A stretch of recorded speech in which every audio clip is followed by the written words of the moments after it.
Buongiorno a tutti, d'ora in poi siamo in Iran, mi vedrete con i capelli coperti in rispetto delle tradizioni locali e siamo a Tabriz bellissima città di cultura azera, quindi di fatto turca. Infatti qua non parlano il persiano, meglio il persiano è la lingua ufficiale, ma loro parlano un dialetto turco. Infatti io sto andando in giro a dire Tajikule, capiscono perfettamente, anche perché diciamolo, ogni angolo che hai bisogno, quando hai bisogno di una mano c'è sempre un iraniano a darti una mano. Almeno 3 parole di inglese le capisce. E stamattina dovevamo fare le sim iraniane e un ragazzo ci ha proprio portato fino al negozio. Che facevano le sim. Fra l'altro io ho sempre trovato più facile in certi modi viaggiare in Iran rispetto all'est della Turchia, dove neanche una parola è comprensibile con loro, perché invece qua comunque con un sistema di istruzione, per quello che si può dire, qualche parola di inglese. Anche la bambina ieri che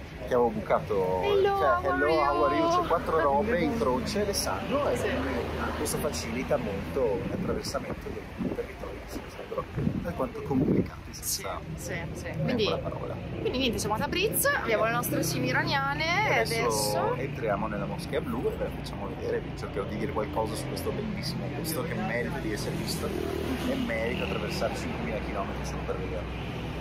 Io mi metto il cappellino perché ho bisogno dell'ombra. Sembri proprio un turista, Medeo. E abbiamo pagato l'ingresso alla moschea blu. 1 milione di rial. Quindi 2 milioni in 2. Qua volano i milioni, stavamo dicendo, in Iran.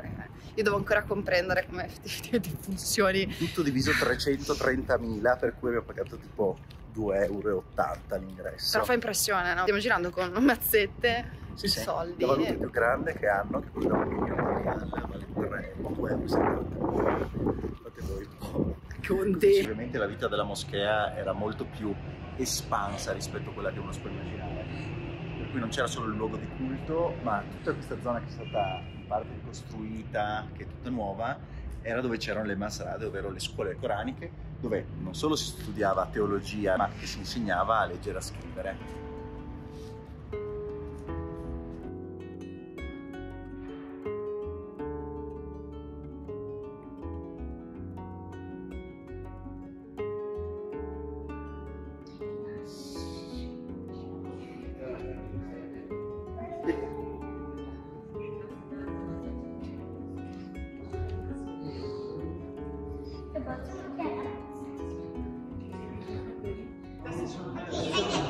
Moschea blu perché la maggior parte dei mosaici delle tessere che la componevano era di colore blu turchese, e anche di fatto la tomba, questa moschea che è stata finita a metà del XV secolo di uno dei fondatori e dei regnanti di Tabriz, cioè Jahan Shah, di cui adesso vi portiamo anche nella cripta sotterranea. Cosa relativamente particolare per alcune parti dell'Islam, perché non sempre è stato accettato nella storia dell'Islam che le tombe siano contenute all'interno delle moschee, cosa per esempio che ha portato anche solo in un paese che secondo me è fuori di testa come l'Arabia Saudita, e qua si vede anche la mia predilezione per l'Iran rispetto ai sauditi, di distruggere alcune moschee perché costruite sopra delle tombe. C'erano delle moschee in Arabia Saudita risalenti a 800 anni fa, che sono state rase al suolo 20 anni fa perché costruite sopra delle tombe. Adesso vi facciamo vedere la cripta all'interno della moschea blu che porta la camera sepolcrale di Jahan Shah, uno dei fondatori di Tabriz e di questa bellissima moschea. Quando dicevo fondatore di Tabriz intendevo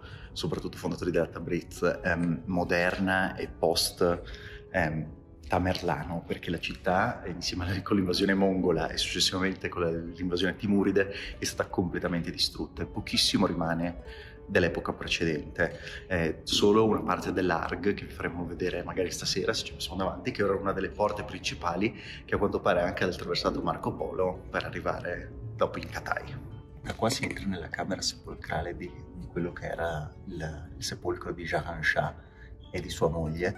Non c'è praticamente nulla rimasto perché comunque in tantissimi secoli, tra razzie, invasioni, anche le tombe sono state spogliate perché naturalmente tantissimi pensavano che ci fossero dei tesori d'oro.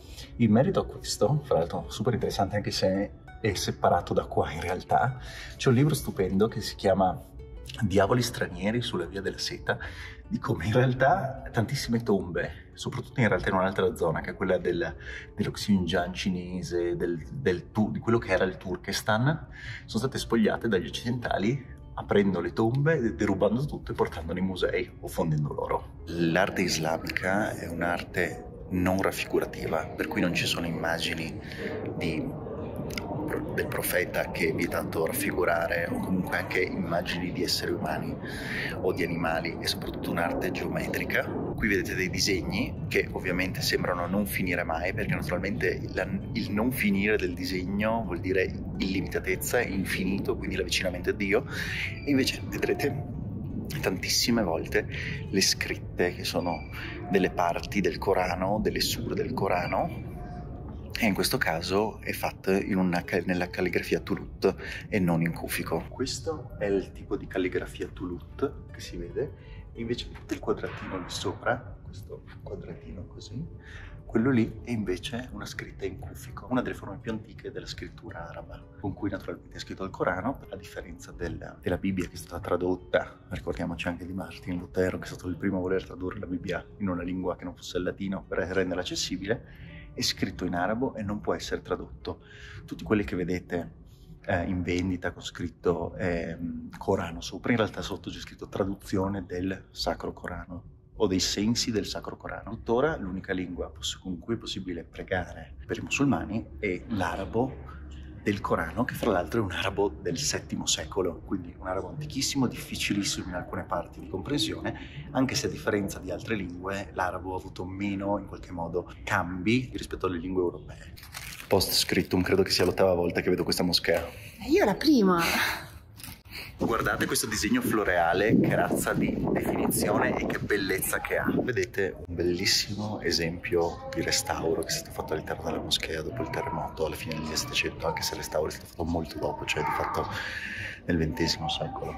Vedete un ripristino ideale di com'era la trama originale del disegno, e dopo hanno rimesso sulle pareti, che naturalmente sono tutte piene di muratura, e viene applicato il mosaico con la malta, le tessere che vanno a comporre i disegni, che se vedete da vicino sono tutte singole tessere. Dietro di me vedete l'Iguana, l'ingresso, il portale della moschea. Tutte queste parti bianche sono dal fatto che è stata ricostruita dopo il terremoto alla fine del 1700. Gran parte della moschea è stata distrutta. Sul livello di dettaglio che ha questa moschea, che a differenza di quelle di tantissimi altri posti in Turchia, in Iran, anche come Esfahan, che sembrano molto più scenografiche, sono stupende perché sono composte da tessere e non piastrelle dipinte. Quindi la maestria che ci vuole a fare questo tipo di lavoro è altissimo e ci è voluto decine di anni. Ovviamente la moschea era ricoperta di mosaici e tessere anche fuori e non solo all'interno, però comunque il terremoto che l'ha distrutta ha fatto in modo che sia difficilissimo ricostruire, pochissimo è rimasto. Poi nel corso dei secoli, perché il restauro pensate che è iniziato negli anni 70 del 1900, quindi ci sono voluti 2 secoli, era un cumulo di macerie per 2 secoli, tantissimi sono venuti, hanno preso "oh ma che bella tessera colorata, portiamocela via", ed è rimasto relativamente poco, ed è rimasto più dell'interno, perché ovviamente crollando verso l'interno la struttura ha lasciato sepolto il grosso del mosaico interno, invece all'esterno è rimasto veramente pochissimo. Allora, in questo momento siamo circondati da gente che vuole cambiarci i soldi. Esatto. Siamo vicino al bazar. Ma dov'è che siamo stati? Da Ali, il mitico Ali, che praticamente ogni anno vengo a trovare quando vengo qua in Iran. Ogni volta che posso, che passo per Tabriz, si passa a trovare Ali. È gentilissimo e... una persona che a quanto pare ha un disturbo compulsivo nei confronti degli stranieri. Ama gli stranieri tantissimo. Li segue correndo pur di farsi fare un autografo sui suoi libri. E ha libri di dediche. E intanto stiamo camminando per scostarci dai bagarini. Change money. Change money. Ecco. به دیدار شما خواهیم آمد.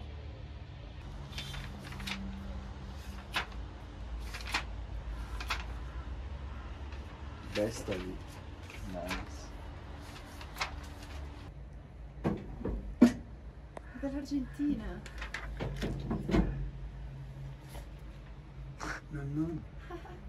I'm finding Rachel. Giri UCRF. Ma dai. So, UCRF firma. Simpatico lui. Ogni anno un libro nuovo con tantissime dediche.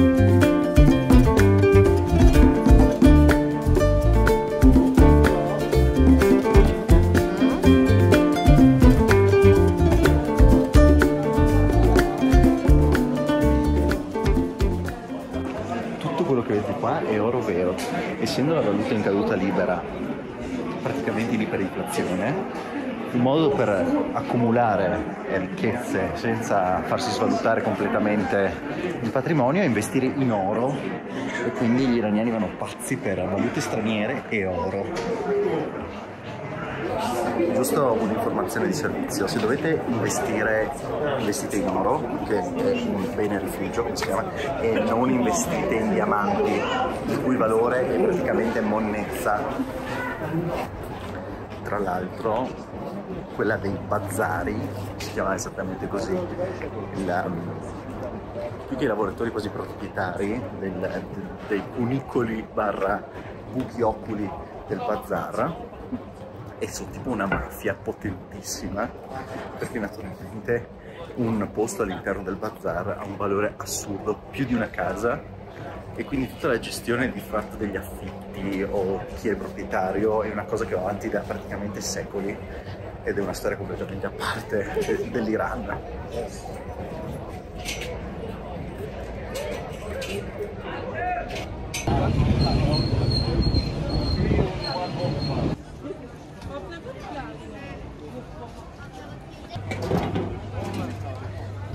La bandiera nera che si trova in tutti i posti in Iran in questo periodo è per il mese del Muharram, che è uno dei mesi sacri del calendario persiano e iraniano, e anche del calendario islamico in generale, ma soprattutto per gli sciiti, per il fatto che in questo mese si racconta che c'è stata la battaglia di Kerbala, che è un evento, forse l'evento principale che ha dato vita allo scisma tra i sunniti e i sciiti, ma di questa cosa vi parleremo in un prossimo episodio, in un prossimo video, perché la differenza tra sciiti e sunniti è lunghissima e non ve la spiego adesso.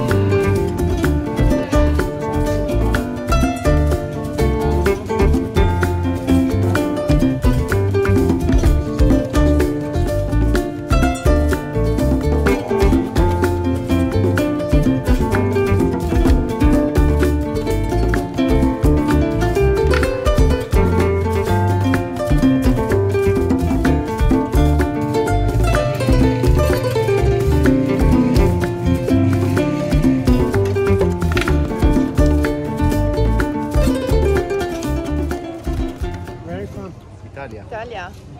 I love Gianluigi Buffon. He's excellent. He's excellent. But we don't like football, we like motorbike. 200.000 riali, 200, sembra un numero enorme. E che sarebbero? 60 centesimi.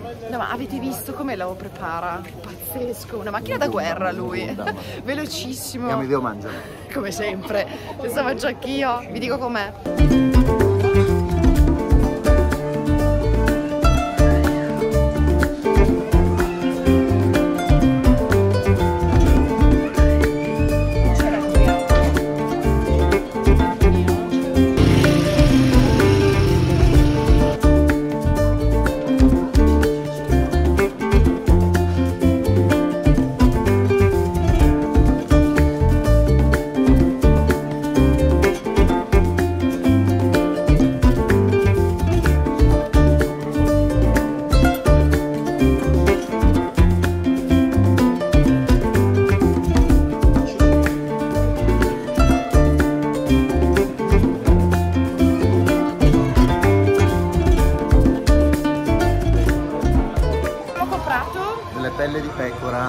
vegani. Dai, finalmente, perché io sono proprio curiosa di provare com'è. Ci hanno solo detto che con l'acqua si distrugge, per cui dovremmo stare attenti. Adesso vorrei raccontarvi una bella storia. Nel 2019, mentre preparavo la Willys per andare fino in India, seguendo la rotta di Alessandro il Macedone, ero alla ricerca di un adattatore per l'albero di trasmissione. Sapendo che in Iran, prima della rivoluzione, erano state importate tantissime Jeep, ho pensato fosse il posto perfetto per trovare quello che cercavo. Così, in un viaggio a febbraio di quell'anno, in un polveroso negozio di Tabriz, ho incontrato un anziano signore dagli occhi dolci che mi ha trovato, in mezzo a 1000 cianfrusaglie, quello che cercavo. Gli promisi che 6 mesi dopo sarei ripassato a trovarlo con la Willys sulla strada per l'India. E così è stato. Dopo 3 anni e una pandemia di mezzo, non vedevo l'ora di tornare in quell'angolo di strada e rivedere i suoi occhi. Ormai un appuntamento fisso. See you next year. Finché l'uno o l'altro, per il fato o il soccombere della vita, non manterrà più la promessa. Vai.